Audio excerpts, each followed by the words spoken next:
국가대표 경기를 위해 한국을 방문한 김민재 선수, 유럽 현지에서는 아직도 김민재 선수에 대한 칭찬과 극찬이 이어지고 있는데 흥미로운 게 최근에는 또 스페인 언론에서 김민재 선수에게 따로 별명도 붙여주고 네. 김민재 선수의 활약을 조명해주는 얘기들이 나오고 있고요. 또 포포투 본지에서도 김민재 선수의 이적 비화에 대해서 소개했던 독점 보도가 나왔다고 해요. 그래서 저희가 이제 세계적인 축구 전문지 포포투의 한국판 기자인 백형기 기자를 모시고 김민재 선수가 유럽 현지 특히 스페인에서 왜 이렇게 좋은 평가를 받고 있는지 그리고 포포투의 독점 보도 내용은 무엇인지 상세하게 소개해드리도록 하겠습니다. 네. 우선 김민재 선수의 영향력 날이 갈수록 커지고 있어요. 반짝 활약이 아닌 것 같은데요. 네, 이제는 입이 아픕니다. 사실 김민재 선수가 나날이 정말 한 경기도 빠지지 않고 세리아에서 활약을 해주고 있고요. 지금 김민재의 히트맨만 보시게 된다면 사실 센터백이라는 게 믿어지지 않을 만큼의 커버 범위 그리고 활동량을 볼 수가 있고 수치상으로 이제 정리를 해봤는데 이번 시즌 현재까지의 스탯입니다. 26경기에서 26경기를 모두 선발로 뛰었고요. 클린시트 11개 그리고 스탯면에서도 이 경기당 1.2회 인터셉트 그리고 1.6회 태클 3.9회 클리어링 수치까지 사실 보시면 될 것 같아요. 김민재 선수의 활약이 나날이 이어지고 있습니다. 예, 사실 실책으로 인한 득점 하나가 표기되어 있는 게 오게티라고 할 수 있지만 실책으로 인해서 슈팅을 내준 것은 없다. 그러니까 어쩔 수 없는 사고 속에 인간이니까 한 번 정도 실수가 우연히 나왔던 것이고 또 주간 최우 선수 3번으로 뽑혔고 또 현재 3월 세리에아 이달의 선수상 후보에 올라가 있는데 이미 지난해 9월에 수상을 했기 때문에 수비수로서 한 시즌에 2번 수상한 선수가 한 번도 없었다고 해요.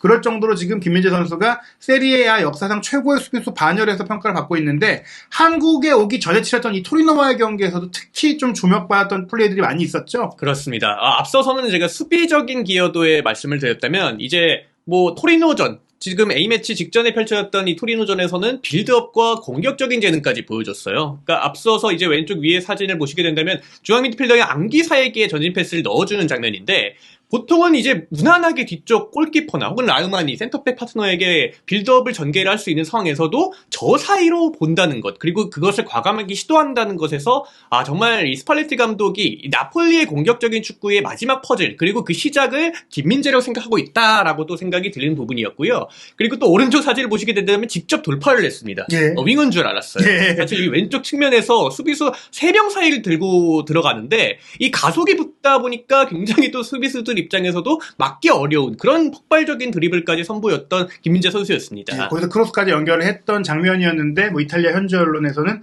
윙어로 분장을 한 김민재였다라고 표현을 할 정도였거든요. 즉 김민재 선수가 자신의 능력을 더욱더 많이 보여주고 있는 것이지 누구나 초반에는 반짝하기도 하고 또 신입생 징크스라고 또 상대가 잘 모르니까 못 막는 경우 근데 이런 것들은 거의 공격수들에 해당하는 것이지 그렇죠. 오히려 수비수들에게는 좀 그런 평가가 따르지 않거든요. 이례적인 상황이라고 볼 수 있겠고 물론 이제 이런 김민재 선수의 활약은 팀과 함께 돼야지 또 수비수들은 돋볼 수가 있잖아요. 나폴리 자체가 지금 역대급 시즌을 보내고 있지 않습니까? 그렇습니다. 그 중심에 또 수비에는 김민재가 있다고 보시면 될 것 같고요. 이 나폴리는 지금 승점 71점입니다. 세리아에서 정말 33년 만에 우승컵을 들기 직전이라고 보시면 될 것 같고 또 챔피언스리그 8강에도 오른 상태예요. 그리고 대진도 이번 시즌 승리를 한번 맛봤던 AC 밀란 물론 챔피언스리그의 절대 강자이긴 합니다만 밀란이라는 또 상대를 어쨌든 챔피언스리그에서 맨시티와 미넨을 피해서 만났다라는 점도 더 높은 곳으로 올라갈 수 있는 기대감을 하는 부분이 아닌가 생각이 듭니다. 지금 라치오와의 승점 차이가 19점이기 때문에 이제는 우승을 언제 하느냐의 상황이 남아있고 지금 나폴리 구단에서는 시청 측에다가 우리가 우승 퍼레이드 예약도 하고 그를 위한 그 물품도 사고 있고 선상 파티도 계획하고 있고 하는데 이게 설레발이 아니에요. 설레발이 아닙니다. 거의 지금 이제 19점 차 남았고 리그가 끝나기까지 한 달밖에 안 남았기 때문에 우승을 예약했어요. 그리고 이제 챔피언스리그 4강도 가능할 것이다. 그런 과정 속에 여기 스팔레티 감독도 굉장한 찬사를 받고 있는데 최근에 상을 받았다고요? 네, 이제 스팔레티 감독이 최근에 또 이런 나폴리를 워낙 잘 이끌다 보니까 이 베어조트상을 받았어요. 이 베어조트상이라고 하는 게 어떤 거냐면 한 해 동안 최고의 활약을 펼친 이탈리아 국적 감독이 시상하는 겁니다. 사실 이탈리아 올해의 감독상 같은 경우에는 이탈리아 리그에서 활동하는 외국인 감독도 받을 수가 있는데 이건 철저하게 이탈리아인 감독에게만 주는 상을 이제 A매치 휴식 기간에 스팔레티 감독도 좀 쉬니까 상을 좀 받는 그런 시상식이 있었는데 근데 이 과정에서 스팔레티 감독이 이제 흥미로운 또 인터뷰를 해서 화제가 됐어요. 네, 여기서 또 이제 시상식에서 정말 이제 한 해를 좀 돌아보는 그런 시상 소감을 밝혔어요. 스팔레티 감독이. 이 김민재와 크바라첼리아에 대해서 데라우렌티스 회장을 굉장히 또 언급을 하면서 의구심이 가졌다고 해요. 그러니까 아무래도 그런 질문을 받았기 때문에 이런 말을 했겠죠. 뭐 이번 시즌에 굉장히 또 우려가 많고 주축들이 많이 나갔는데 신입생들의 활약을 처음부터 기대를 했었냐라는 질문에 대답을 이렇게 한 겁니다. 예. 사실 데라우렌티스 회장은 이 축구인이 아니에요. 이 영화 그렇죠. 사업에 또 예. 몸을 담고 있는 구단주인데 아무래도 이제 스팔레티 감독과 이 지훈 톨리 단장이 처음에 이 김민재와 흡이차를 영입했을 때 믿어달라라고 좀 얘기를 했답니다. 어쨌든 근데 돈을 대주는 거는 회장이기 때문에. 예. 근데 이제 회장은 처음에 자기도 이제 아무리 축구를 몰라도 거의 처음 들어보는 이 두 명의 선수다 보니까 약간 의구심이 있었대요. 예. 근데도 이제 스팔레티와 지훈 톨리 단장이 끝까지 뭐 믿어달라라고 하면서 결과적으로 지금 성공을 거두고 있죠. 그러면서 사실 이제 지난해 여름에 스타드램과 협상이 이어질 때 스팔레티 감독이 본인이 원한다고 이제 공개적으로 인터뷰까지 했고 김민재 선수는 내 프로필에 내가 추구하는 축구에 맞는 선수다라고 얘기를 한 것은 이게 감독 픽이다라는 얘기다. 그렇죠. 뭐 구단 픽이라든지 마케팅 픽이 아니라 오히려 스팔레티 감독이 실력만 딱 보고 김민재 선수를 원했다라는 것을 보여주는 그런 내용을 또 스팔레티 감독이 직접 얘기한 것인데 근데 이게 포포투의 본지에 조금 더 디테일한 김민재 선수의 나폴리 이적 과정이 좀 소개가 됐다고요? 네, 이 포포투 영국판에서 이 3월호에 나폴리의 고공행진에 대한 이 잡지 기사가 나왔어요. 예. 거기에 이 데라우렌티스 회장의 인터뷰가 실렸습니다. 예. 여기서 데라우렌티스 회장이 이번 시즌을 앞두고 사실 나폴리를 매각하려고 했다고 해요. 그래요? 네, 몇 가지 제안을 미국 자본 쪽에서 이제 받았다고 합니다. 아무래도 데라우렌티스 회장이 영화계에 몸을 담고 있다 보니까 이런 헐리우드 쪽하고도 좀 연연이 있나 봐요. 네, 로마도 또 사실 미국 자본이 투자를 했었고요. 그렇죠. 아무래도 이탈리아도 이제 미국 자본들이 또 친숙한 자본들이긴 한데 어쨌든 이 나폴리가 사실 매각 위기에 놓였다가 데라우렌티스 회장이 끝까지 신뢰를 보냈다고 해요. 네. 그 중심에 스팔레티와 지훈 톨리 단장의 설득이 있었다고 합니다. 문자 그대로 보게 된다면은 나는 이 구단이 즐겁고 절대 나폴리를 팔지 않을 것이다 라고 못을 박았다고 하고요. 예. 데라우렌티스 회장이 또 대대적인 프로젝트 수정에 들어갔다고 해요. 그러니까 이제 단순히 이렇게 믿는 것에만 그치는 게 아니라 어쨌든 지금 나폴리가 한 지난 수년간 이 우승 문턱에서 계속 좌절하고 예. 약간은 좀 우승이랑 멀어질 때도 있었던 그런 부침들이 많았는데 어쨌든 변화를 해야 될 거 아닙니까? 따라서 이제 신뢰와 그 이상으로 대대적인 프로젝트 수정에 들어갔다고 합니다. 뭐 메르텐스, 쿨리발리 그리고 뭐 인시니에가 이번 시즌 앞두고 떠났잖아요. 그 대신에 정말 실력 있는 선수들, 뭐 단순히 마케팅이나 이름값에 걸맞은 그런 선수들이 아니라 지훈 톨리 단장의 스카우팅 능력 그리고 스팔레티 감독의 그런 경쟁력과 이 안목을 정말 전적으로 신뢰를 했다고 하고 이 잡지에는 나온 내용이 데라우렌티스 회장이 다른 게 아니라 이 신뢰, 과감한 선택과 오픈마인드가 있는 사람이라고 합니다. 예, 이게 그러니까, 중요한 게 뭐냐면 이게 사실 재정이 힘들다는 얘기예요. 그렇죠. 코로나19 팬데믹으로 인한 타격도 있었는데 여기에 챔피언스 리그를 2연속 진출하지 못하면서 사실 말씀하신 대로 사리 감독이 와서 또 좋은 선수도 투자하고 이과인도 데려오고 그러니까 투자를 많이 해서 성적을 끌어올렸는데 결국에는 리그 우승을 못했고 그 이후에 챔피언스 리그를 못 나가니까 운영이 힘들어서 매각해야 될 상황까지 몰린 겁니다. 그렇죠. 근데 이제 그런 상태에서 어떻게 했느냐 비싼 선수들, 연봉 센 선수를 내보내는 거예요. 근데 그 선수들을 대체해야 되는데 잘못 대체했다가는 데려온 선수들이 못했다가는 중하위권까지 떨어질 수도 있어요. 그럼 진짜로 팔아야 되는 상황이 될 수 있고 구단 가치도 떨어지는데 여기서 지훈 톨리 단장과 스팔레티 감독의 추천을 통한 선수들을 좀 가성비 좋게 샀는데 그렇죠. 그 중에 하나가 김민재였고 그게 대박을 쳤다. 그렇죠. 네. 김민재가 또 이제 언급이 돼요. 이 잡지 내용에서는. 예. 페네르바체의 김민재가 굉장한 또 선택을 받았고 또 그것을 또 증명을 하고 있다라고 하면서 데라우렌티스 회장이 이런 오픈마인드, 지훈 톨리 단장과 스팔레티 감독을 신뢰했던 것이 성공을 거두고 있다라고 또 대문짝만하게 또 실렸습니다. 예. 나폴리가 어떻게 리빌딩에 성공했고 어떻게 이렇게 효율적인 이적 시장을 보냈느냐라는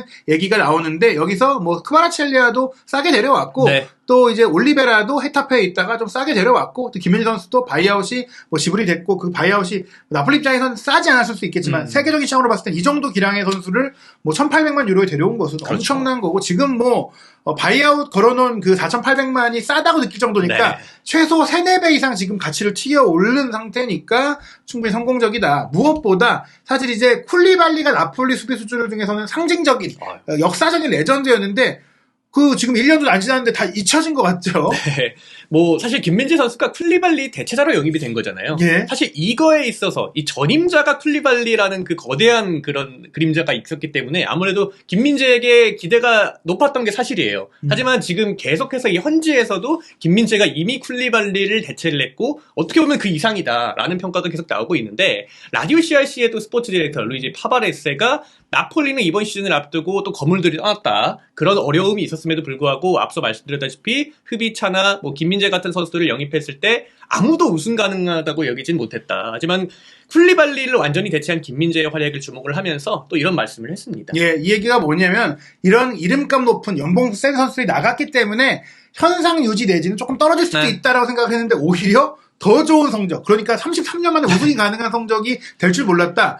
비싼 선수가 나가고 싼 선수가 왔는데 더 잘하고 이상한 선수들이 더 비싸졌다. 이게 나폴리의 대성공의 중심이다라고 볼 수 있고, 그러다 보니까 이미 나폴리 지역 매체라든지 이탈리아 내에서는 너무나 많이 조명이 됐었어요. 네. 그런데 이제는 이탈리아를 넘어서 옆 나라라고 할 수 있죠. 스페인까지도 주목이 이제 크게 커지고 있다. 문도 데포르티보의 보도가 굉장히 인상적입니다. 네, 문도 데포티보가 뭐 스포르트월을 비롯해서 이제 카탈루니아 지방, 특히 바르셀로나 쪽에서 이제 많은 소식을 다루는지인데, 김민재가 이 세리아는 물론이고 지금 뭐 이웃나라, 뭐 라리가 그리고 스페인에서도 굉장한 많은 주목을 받고 있어요. 최근 들어서 또 스페인 언론이 주목도가 높아지고 있는데, 이 문도 데포티보가 이 역사적으로 이 굉장한 수비수였죠. 이제 베켄바워의 별명인 카이저라는 별명을 김민재에게 붙였습니다. 예, 사실 문도 데포르티가 말씀드린 대로 바르셀로나 서적을 전문으로 다룬 스페인의 4대 스포츠 신문인데 다른 리그 선수에 대해서 특집 기사를 이렇게 실을 정도로, 그리고 심지어 네. 수비수를 따로 주제로 다루는 게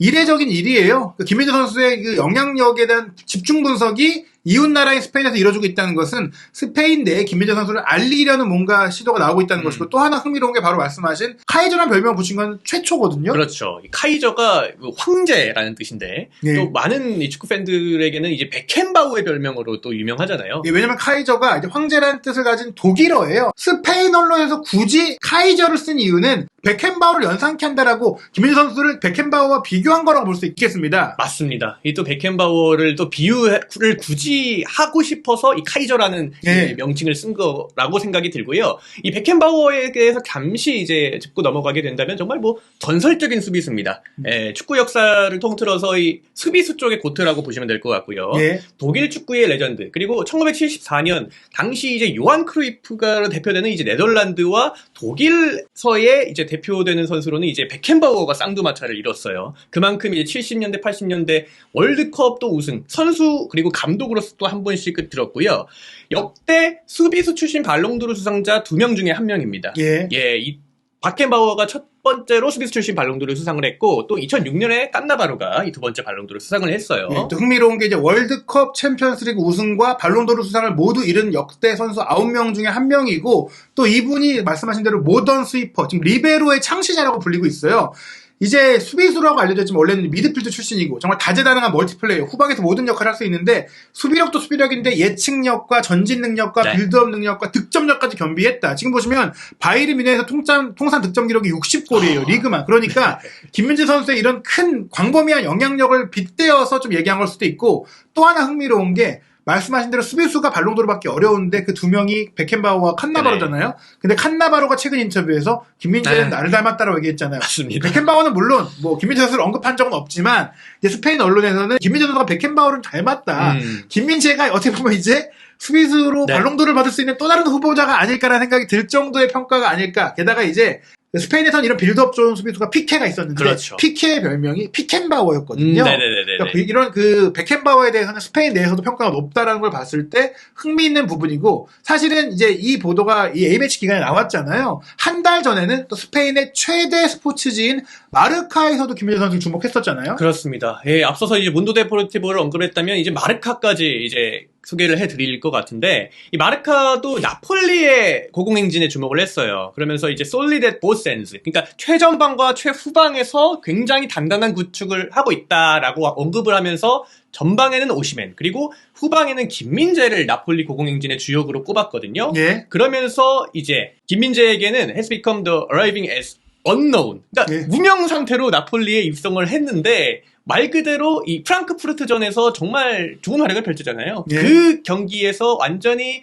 무한히를 꽁꽁 묶는 활약을 통해서 이런 또 마르카에서 보도가 나오고 있었습니다. 예, 그러면서 이제 티탄으로 비교를 했는데 이제 어떻게 된 거냐, 거인이 됐다. 네. 그러면서 압도적이다. 그리고 후방의 대장이고 가로채기, 걷어내기, 공중볼 경험 모두 뛰어난 기술을 보여줬다고 하면서 찬사를 보냈는데, 계속해서 이렇게 김민재 선수가 스페인 언론에 언급되고 있는 것은 물론 이제 나폴리라는 팀의 돌풍을 이제 소개하면서 당연히 언급할 수밖에 없는 부분도 있지만, 이제 레알 마드리드급 선수다라는 평가들이 계속 나오고 있잖아요. 그렇죠. 사실 뭐 당장 뭐 저희가 취재한 내용을 통해서도 레알 마드리드가 지금 김민재 선수 영입을 위해 움직이고 있는 징후는 없어요. 네. 하지만 스페인 언론들이 계속 이 선수를 이제 레알 마드리드급이다, 그리고 소개하고 있는 것들은 장차 앞으로 한 2, 3년 후에는 레알 마드리드가 고려할 수 있는 선수라는 점을 이제 알리는 그런 단계가 아니냐. 네, 물론 뭐 레알은 정말 최고의 클럽이잖아요. 뭐 유럽에서 챔피언이고 또 굉장히 또 지금 류디거나 뭐 밀리탕이 워낙 단단하게 구축을 하고 있고 노니유라는 또 그런 커터도 있기 때문에 분명히 쉽지 않은 것만은 확실합니다.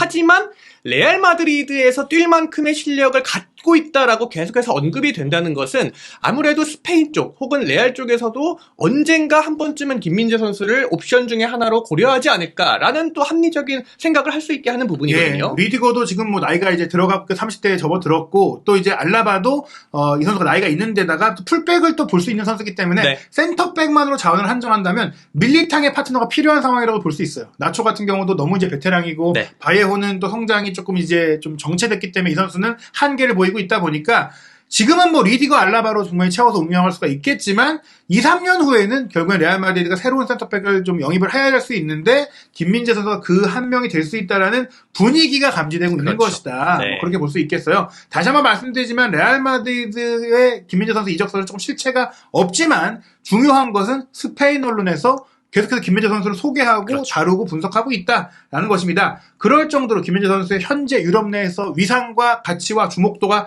높아지고 있는데요. 과연 김민재 선수, 사실 본인이 뭐 이적설에 대해 좀 힘들다고 말하기도 했지만 이렇게 잘하고 있으면 이제 선수들이 이적설이 나오는 건 뭐 숙명이라고 할 수밖에 없을 것 같습니다. 과연 앞으로 김민재 선수가 또 어떤 움직임과 어떤 이적을 하게 될지, 또 어떤 활약과 어떤 성과를 거둘지에 대해서 궁금증들 한준TV에서 포포투 기자들과 함께 분석해드리도록 하겠습니다.